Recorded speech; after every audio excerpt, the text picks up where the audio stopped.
All right. Well, we will get started then. And I just want to start by welcoming everyone today to the Red Ant Forum, and a very special welcome to the United States Vice Presidential candidate for the Party of Socialism and Liberation, Karina Garcia.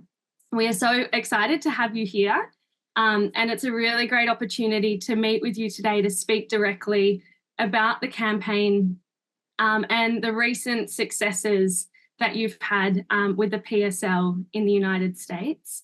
So my name is Maddie, for anyone that hasn't met me, although I think we've got a smaller group today, which is even better that we have the time to really be able to go through some questions that we all have for you. But we are meeting across different time zones. So we've got Karina and maybe some other comrades joining from the United States. I'm currently joining you all from Jakarta in Indonesia. We have some comrades from the Red Ant Collective that are on an exposure tour in the Philippines. I'm not sure if they'll be able to join us today, but hopefully can jump on. And of course, we've got Red Ant Collective members that are joining us from Australia. And for those members, I would like to acknowledge that they are meeting on stolen Aboriginal lands and that sovereignty in Australia has not been ceded, and that as members of the Red Ant Collective, we are committed to the struggle of First Nations people in Australia and of all oppressed people internationally in the fight against exploitation, colonisation, occupation and imperialism. As socialists, we believe these systems can be defeated when ordinary people like us take power into their own hands to build a better future. We also believe in supporting and defending socialist movements and revolutions when they take place internationally. The PSL exists to carry out this very struggle for socialism inside the US, or as I've heard Claudia and Karina often refer to, from within the belly of the beast, the very centre of world capitalism and imperialism. The lead up to the 2024 US elections have been pretty insane. I wasn't sure how to characterize it, but it's clear that the ruling class is in a crisis. There has been immense pressure building from students, from workers and from everyday people in the US who are rising up against the Israeli invasion of Gaza and the unwavering support of the US war machine, both by the Democrats and the Republicans. There have been student encampments across major universities, with students demanding university administrations condemn the acts of genocide by the Israeli state and divest military and financial resources. This has also ignited a global movement of students, including on major campuses in Australia. In Indonesia, where I'm currently based at the moment, across the broad left, the US elections are probably the most widely watched outside of their own. And this is because the fallout of what happens in the US will be felt here. In our region, we are facing growing hostility towards China, signified through the US, UK, Australia nuclear submarine deal and the AUKUS military agreement. The PSL is growing, and it's strong in its conviction that the war drive has and will continue to be driven by capitalism. The development of monopoly capitalism in the US and across the imperialist bloc has led to a growing divide between oppressor and oppressed nations, which inevitably will lead to catastrophic crisis, militarism and war.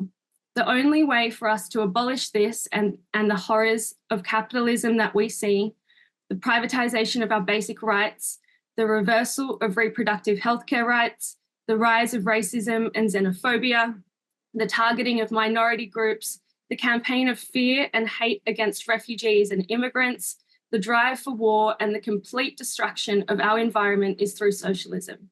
Karina Garcia is a Chicana organizer and popular educator who has been fighting for a better world since she was 17 years old as a high school student in California. From El Barrio in New York City to the border areas of Texas, she has helped build and lead campaigns against landlord abuses, wage theft and police brutality, as well as fight for reproductive justice, immigrants' rights and student financial aid reform.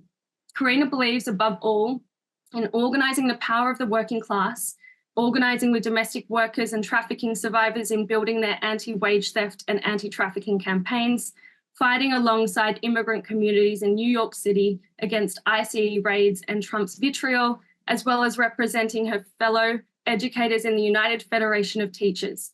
Karina writes for Breaking the Chains magazine, a unique socialist and feminist magazine, and most recently she organised mobilisations against the Supreme Court decision that eviscerated abortion rights with the goal of rebuilding a working class movement. So on that, Karina, I would really love to hand over to you just to give us an update on what is happening in the United States. There has obviously been a lot of things that have happened over the last couple of months, and we'll leave at the end some time for discussion with Red Ant Collective members. So thank you so much for joining us today.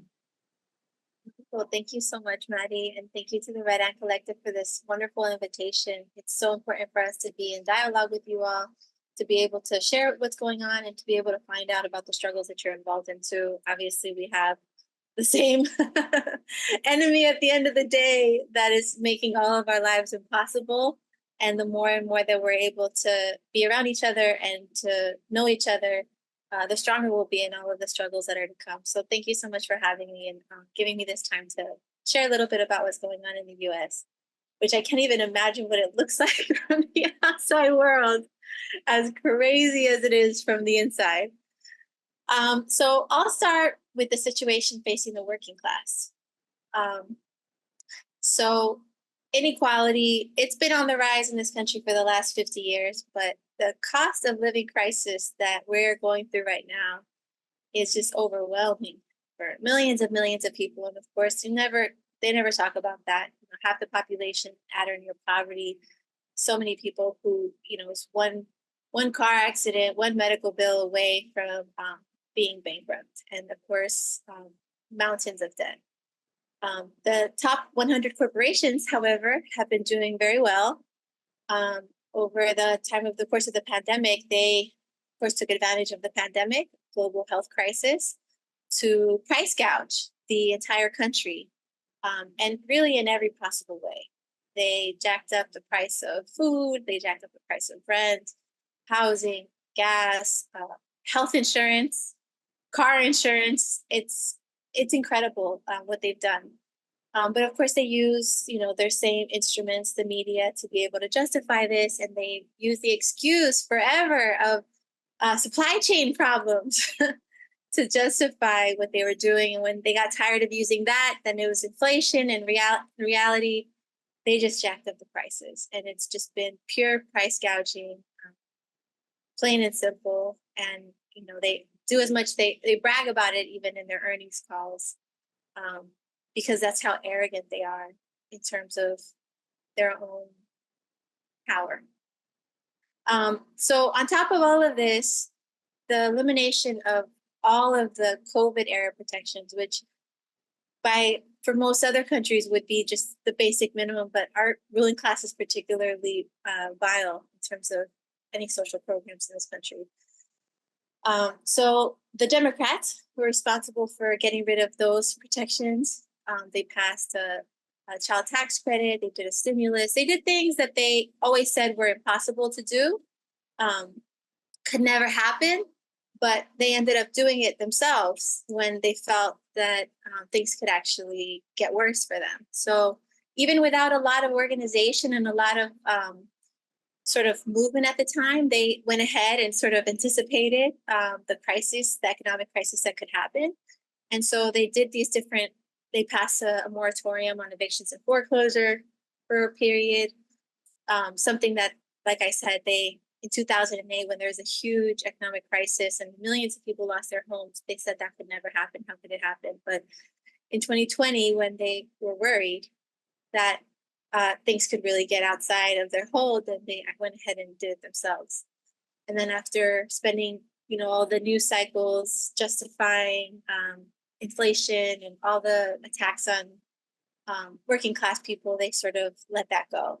And of course, the Democrats blame the Republicans. There's also, on top of that, this huge boom in artificial intelligence and the monopolization that has led to significant stock boom at the same time that there's so much inequality for working class people. They keep telling us over and over again that the economy is looking up, everything is good, and Bidenomics. And in reality, less than 1% of people actually have any stocks. So, the economy for most of us is still as bad. It's worse than it has been in the last 50 years, but they continue to tell the lie that things are looking up. Because for them, they are. Maddie mentioned the attack on social civil rights, abortion rights, where half the population is living in states where they've essentially eliminated access to abortion. Of course, it hasn't eliminated the need or abortions because people always find a way. But it has led to, a lot of travel. It's made it very difficult, very expensive. And the question about the type of abortion pills that they could get to be able to carry out an abortion on their own is still another thing that's sort of under attack.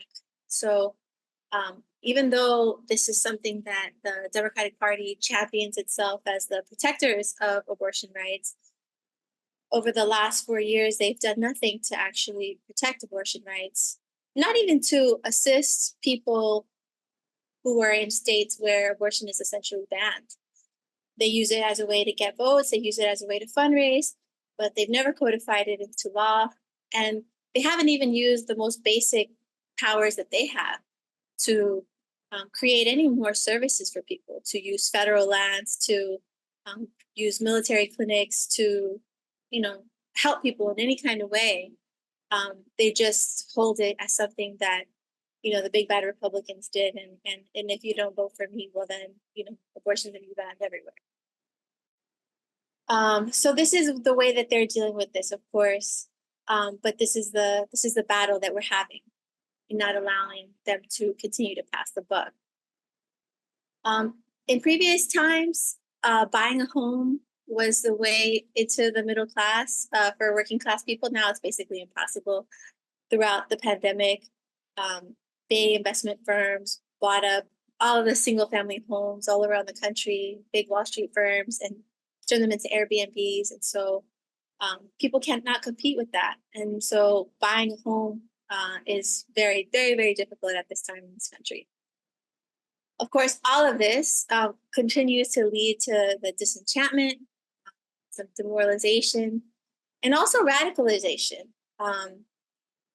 Just generally reflecting distrust in all of the existing institutions of capitalist government, from the Supreme Court to the Congress, the big banks, of course, the White House. There was actually a recent poll in the New York Times where 69% of Americans believe that the political and economic system in the United States needs to either be torn down entirely or undergo major changes. 69%. And this is the New York Times.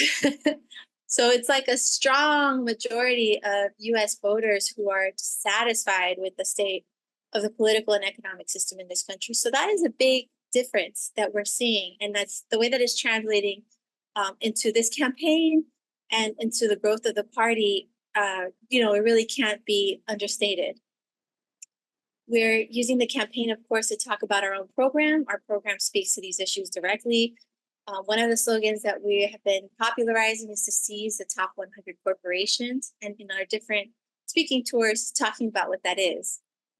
To abolish these ruling class institutions, to build a new democratic system. And it's a very radical program by US standards, but it's actually capturing people's attention because it finally speaks to the depths of the crisis that people are facing. And the fact that 69% of the country is saying, is willing to say that the whole system needs to be overhauled, that tells you that we can be very clear about our slogans and not hide anything, really. So now I want to talk a little bit about the political crisis in the ruling class, which Maddie alluded to too.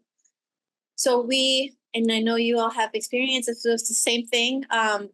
This empire can't accept the rise of China, and they can't accept a multipolar world. On this issue, all sides of the ruling class are united. They have so much unity when it comes to funding forever war in Ukraine, in terms of the encirclement of China, the attempt to strangle it and de-link from it economically. They've all united behind Israel and its genocide. But no matter what they do, with their arrogance, all they can do is perpetuate conflict.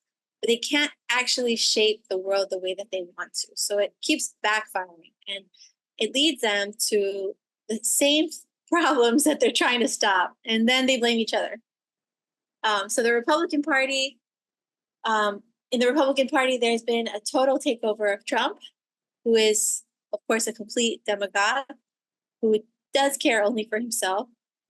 He doesn't really think about the long-term interests of his class, but it seems that he hopes that he can sort of buy them off by slashing taxes and regulation. Amazingly, he attempted to steal the election, was impeached twice, and they didn't want to move against him. So ultimately, he did regroup and regain control, and now no one in the party dares to criticize him. He's actually stronger than ever in the party. There's a faction of the party that's pushing a hard right agenda to basically go back to the form of government before the New Deal. This is known as Project 2025. It's something that the Democratic Party is using a lot to try to fearmonger people back into their camp.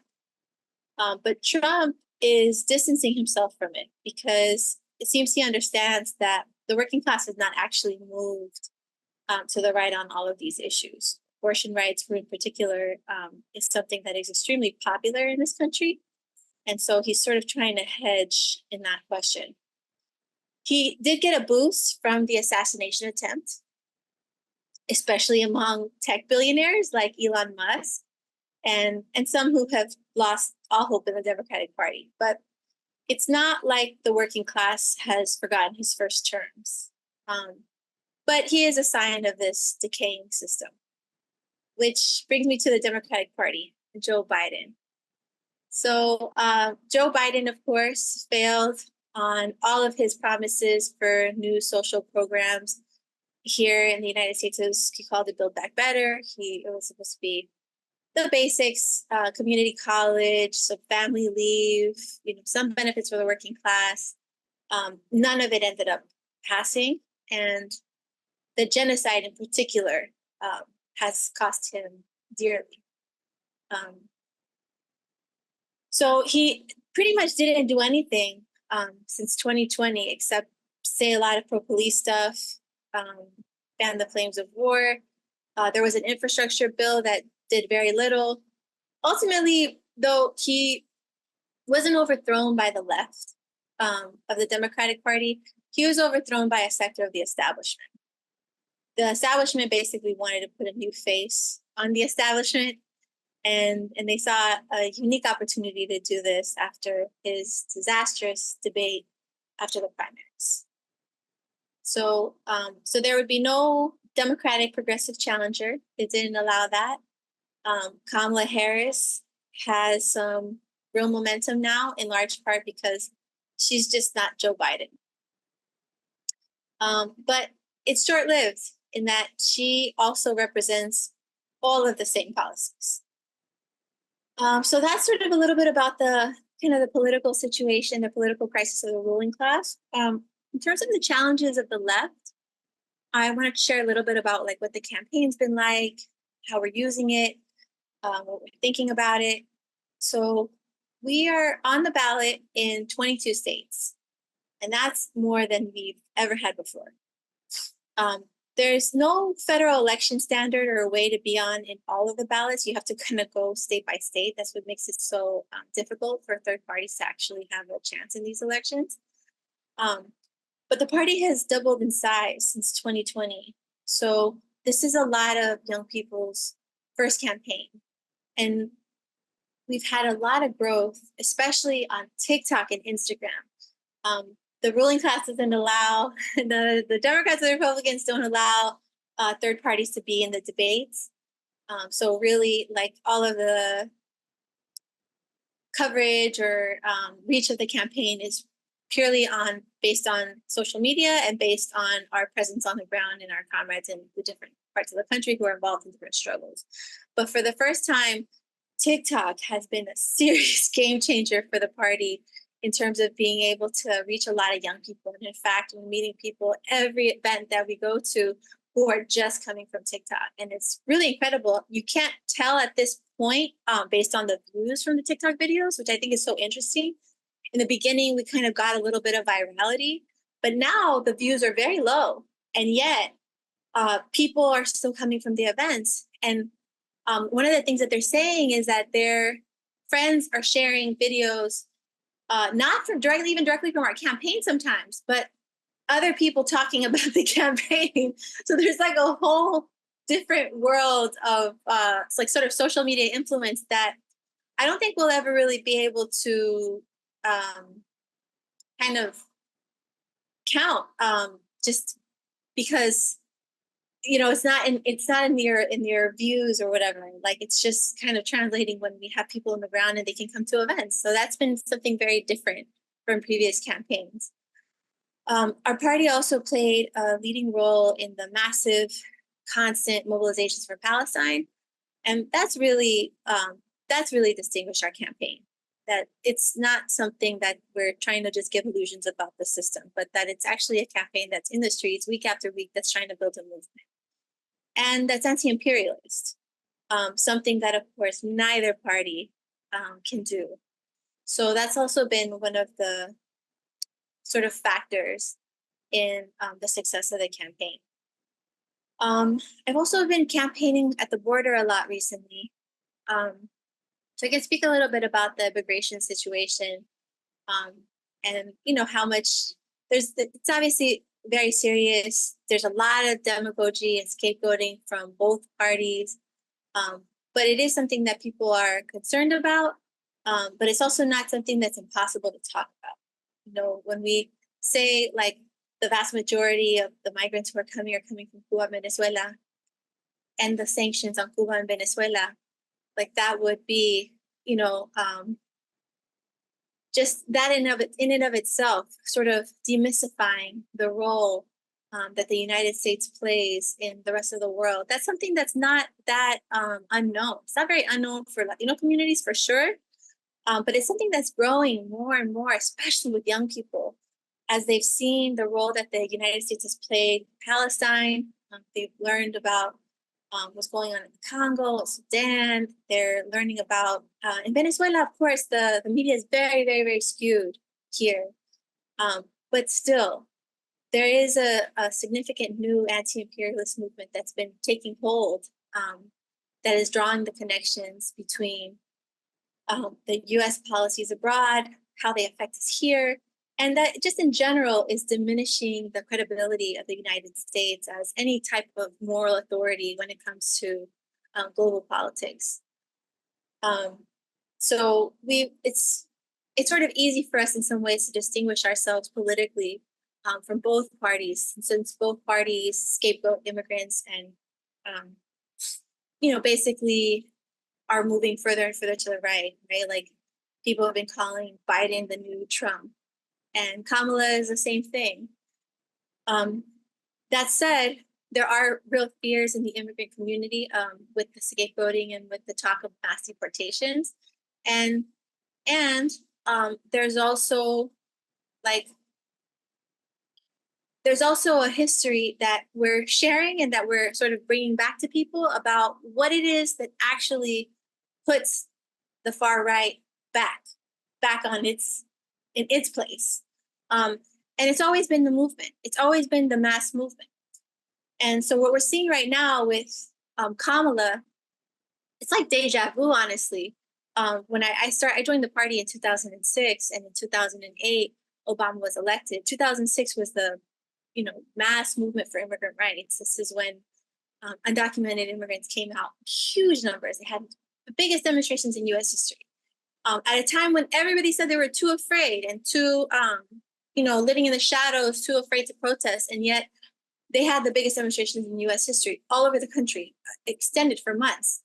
Of course, that energy was co-opted by the Democratic Party, who told them, today we march, tomorrow we vote kind of thing. And then Obama was able to swoop in using that same energy. And his campaign slogan was "Si se puede," yes, we can, which was infamously, immigrant rights, workers' rights slogan. And then, of course, in 2009, 2010, Obama said "no se puede," So that's sort of like a bringing back that memory of the betrayal, the constant betrayal of the Democratic Party to actually pass any meaningful immigration reform.